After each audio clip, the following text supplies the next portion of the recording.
النظام المشارك لجريمة إبادة الشعب الفلسطيني في مصر، النظام الجاسوس الإسرائيلي عبد الفتاح السيسي طلع 100 عربية نقل من الهلال الأحمر المصري محملة 1200 طن من المواد الغذائية. وأنا مش عارفة الحقيقة ما بيدخلش ليه المساعدات اللي موجودة اوريدي على المعبر، وإيه لازمة الحوار اللي هو بيعمله إلا إن هو يكون بروباجندا. فلما جيت حسبتها كده حسبة بسيطة جدا، ممكن كل واحد فيكم يدخل يحسبها. احسب ورايا، افتح الكالكليتر واحسب ورايا. قطاع غزة فيها حوالي 2.5 مليون إنسان. ال 2.5 مليون إنسان، الإنسان الواحد لو دخلت عملت سيرش بيحتاج قد إيه أكل كل يوم، هتلاقي إن هو بيحتاج 2 كيلو جرام أكل كل يوم، بين منتجات ومشتقات ألبان وأجبان وفاكهة وخضار وبروتين وكربوهيدرات والحاجات دي كلها.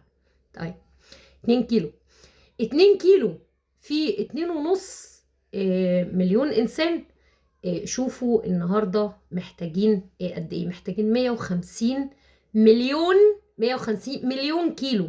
لو انتوا عملتوا كونفرجن لل 150 مليون كيلو ديفايدد باي 1000 علشان تعرفوا بس نحسب الكلام دوت بالطن، نعرف الكاباسيتي بتاعت العربيات النقل التراكس الكبيرة، هتلاقوا طبعا ان هم محتاجين 150 ألف طن. 150 ألف طن فين؟ في الشهر، في 30 يوم. ما هو الناس دي بتاكل ايه؟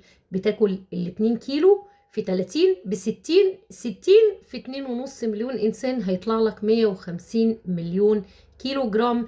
تعمل لها ديفايدد باي 1000 علشان ده هي الوحدة التحويل بين الطن والكيلو جرام. الواحد طن فيه 1000 كيلو جرام، فهتطير 3 اصفار هيبقى معاك 150 ألف طن محتاجهم قطاع غزة شهري كل 30 يوم علشان الناس دي تظل على قيد الحياة. النهاردة النظام المصري بيقول ان هو مدخل لهم 1200 طن. خلينا نعمل النهاردة نعرف ال 1200 طن دول نسبتهم كام من احتياجات القطاع.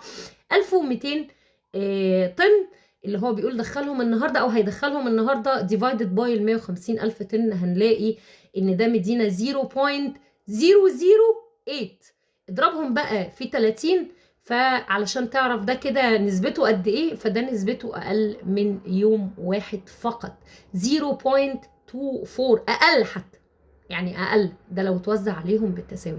فالنهارده احنا قدام نظام مجرم، قدام نظام بيحاول ان هو يساعد الاحتلال باي طريقه ان هو ينظف سمعته وسمعه الاحتلال اللي هي اوريدي قذره الكل.